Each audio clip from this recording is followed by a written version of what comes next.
राधा वल्लभ श्री हरिवंश। इस वीडियो में हम बात करने जा रहे हैं 16 सोमवार व्रत से संबंधित सबसे ज़्यादा पूछा जाने वाला प्रश्न कि अगर पीरियड मासिक धर्म में 16 सोमवार व्रत करते हैं तो प्रसाद कैसे पाएंगे। क्योंकि अगर किसी की मदद करने वाला कोई है, पूजा करने वाला, वो तो प्रसाद बना देगा, दे भी देगा, लेकिन दिक्कत उन लोगों के साथ हो जाती है जिनकी मदद करने वाला या पूजा करने वाला कोई नहीं है, तो फिर प्रसाद कैसे पाएंगे। क्योंकि इसमें जो है पूरा प्रसाद भगवान भोलेनाथ को चढ़ा करके फिर 3 हिस्से करके एक हिस्सा पाना होता है, ठीक है ना। तो कैसे बांटेंगे, कैसे भगवान को चढ़ाएंगे, क्योंकि अपना बना प्रसाद तो भगवान को चढ़ाना तो दूर की बात है, ठीक है, पूजा भी नहीं करनी होती है, केवल भूखे रहना होता है। तो इस प्रश्न का उत्तर देने से पहले मैं पीरियड से संबंधित कुछ और प्रश्नों को क्लियर कर देना चाहती हूँ जो कि बार बार पूछे जाते हैं कि जो है पीरियड में जो हम व्रत करते हैं, अगर हम पूजा नहीं कर पा रहे हैं तो वो व्रत गिनती में लिया जाएगा या नहीं लिया जाएगा। तो देखिए, अगर आप पीरियड में व्रत कर रहे हैं लेकिन पूजा नहीं कर पा रहे हैं तो केवल आपको भूखे रहने का ही फल मिलेगा ना, पूजा का फल तो मिलेगा नहीं। ऐसे में वो व्रत आधा ही कहलाएगा, ठीक है। तो ऐसी परिस्थिति अगर बनती कि कोई पूजा करने वाला नहीं है तो आप जो है 17 व्रत कर लेंगे, 18 व्रत कर लेंगे, यानी गिनती बढ़ा करके व्रत कर लेंगे। इससे आपका 2 फायदा, एक जो आपने पीरियड में केवल व्रत किया उसका भी आपको आधा फल मिल जाएगा, और जो आप एक एक्स्ट्रा व्रत कर रहे हैं उससे जो है आपके व्रत की पूरी गिनती भी हो जाएगी, है ना, तो ज़्यादा फल मिल जाएगा। ये हो गया। और जिन लोगों के बदले कोई पूजा कर रहे हैं उन लोगों को तो कोई टेंशन नहीं, चाहे कोई भी पूजा कर दे, सास कर दे, ब्राह्मण कोई कर दे, आप ब्राह्मण को दक्षिणा दे दें, बच्चे कर दें, पति कर दे, कोई भी पूजा कर दे तो उनको पूजा का पूरा फल प्राप्त होगा। दूसरी चीज ये है कि अगर खुद यानी कि जिनको पीरियड है मासिक धर्म, वो भी अगर मानसिक पूजा करें, मन में, मैं हर एक वीडियो में बताती हूँ कि मानसिक पूजा कैसे की जाती है, वो पूजा अगर आप कर ले तब भी आपको जो है आपके 16 सोमवार व्रत का पूरा फल मिलेगा। लेकिन मानसिक पूजा बड़ी कठिन होती है, सिद्धों के बस की बात होती है। मानसिक पूजा में गलती हो गई तो फिर जो है नहीं मिलता फल उस तरीके से, विधि विधान से। इसलिए कहती हूँ हाथों से जब हम पूजा करते हैं तो संतोष भी आता है, इसलिए आप एक्स्ट्रा व्रत कर लेंगे तो जो है आपके व्रत में किसी भी प्रकार की कोई कोई गलती की संभावना नहीं रह जाएगी, ठीक है।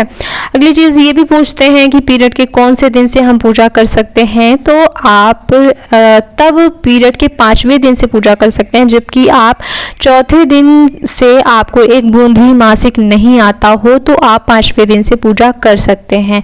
लेकिन अगर चौथे दिन किसी को भी मासिक आता है, क्योंकि किसी को 6 दिन, किसी को 7 दिन आता है, फिर वो जब पूरी तरह से स्वच्छ हो जाएंगे, एक बूंद भी जब मासिक नहीं आएगा, फिर वो बाल धो लेंगे, इसके बाद पूजा कर पाएंगे, ठीक है ना। तो जो लोग चौथे दिन बाल धो सकते हैं, अच्छी तरीके से शुद्ध हो जाते हैं, तो वो दूसरी बार सोमवार को केवल बालों को गीला करके और फिर पूजा कर सकते हैं 5वें दिन से, ठीक है। और ये मत पूछिएगा, कई लोग महिलाएं ये भी पूछते हैं हमको एक ही दिन मासिक आता है तो क्या हम तीसरे दिन पूजा कर लें या ना कर लें। ऐसा कोई नियम नहीं है। देखिए, अगर आपको 1 घंटे के लिए भी मासिक क्यों ना आया हो, 5वें दिन से पहले कोई भी महिला पूजा नहीं कर सकती है। 5वें दिन से ही भगवान की पूजा के लिए हम शुद्ध माने जाते हैं। अब आती है प्रसाद की बात कि कैसे किया जाए, क्योंकि कोई पूजा कर रहा है हमारे बदले या पूजा नहीं कर रहा है, फिर भी हमको प्रसाद तो चाहिए ना भोजन के लिए, ठीक है ना। तो क्या करना है कि अगर आप चूरमा से व्रत कर रहे हैं या जो भी से आप व्रत कर रहे हैं वो आप सूखा निकाल देंगे आटा, ठीक है। जैसे 3 हिस्से करने होते हैं, एक हिस्सा हमको खाना होता है, एक हिस्सा गाय के लिए, एक हिस्सा परिवार के लिए, ठीक है ना। तो आप क्या करेंगे, 2 हिस्से का आटा पहले तीनों निकाल लेंगे और फिर 2 हिस्से का आटा निकाल करके अलग रख देंगे। उतना आप गुड़ निकाल लेंगे और 3 हिस्से गुड़ को करेंगे, एक हिस्सा गुड़ आप अपने में रख लेंगे, 2 हिस्सा निकाल करके जो है चूरमा बनाने के लिए वो आप सूखे में रख देंगे।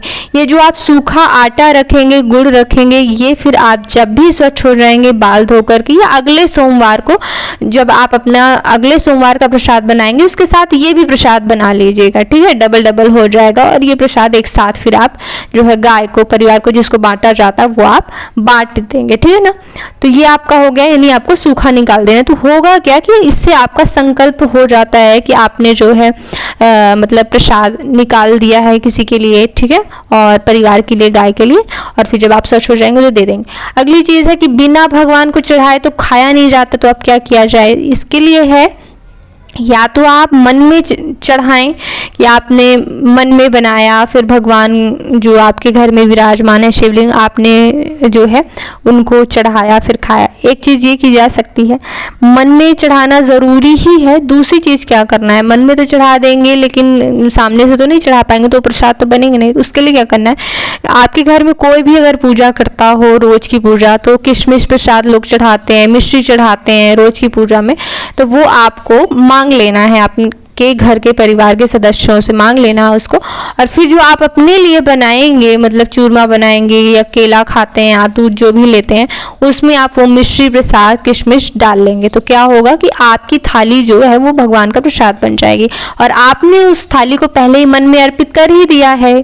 ठीक है, कि आपने अच्छे बढ़िया बाल धोकर बनाया, मन में सोचना है बाल धोकर बढ़िया बनाया है, फिर भगवान को आप अर्पित कर रहे हैं आपके घर के शिवलिंग में। तो मन में आपने ये सोच ही लिया, अर्पित कर दिया मन में भगवान को, और किशमिश प्रसाद रख दिया, तो वो भी प्रसाद आपका बन गया।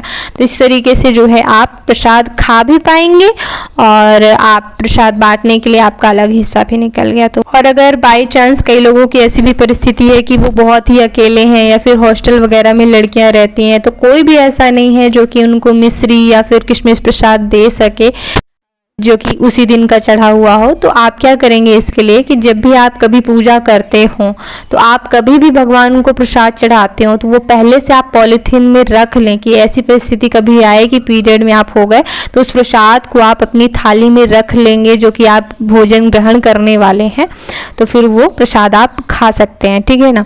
और अगर ऐसा है कि याद ही नहीं रहा भगवान का प्रसाद रखने के लिए, तो आप क्या करें कि आप जो है किसी भी मंदिर के आसपास बाहर घूमें।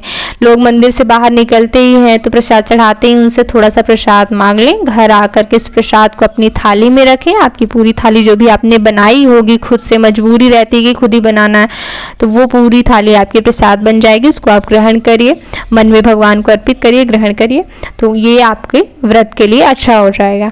जिन लोगों के घर के सदस्य जो है चूरमा बना करके भगवान को चढ़ा दें, फिर आपको खाने के लिए दे दें, उनके लिए तो कोई दिक्कत वाली बात ही नहीं है।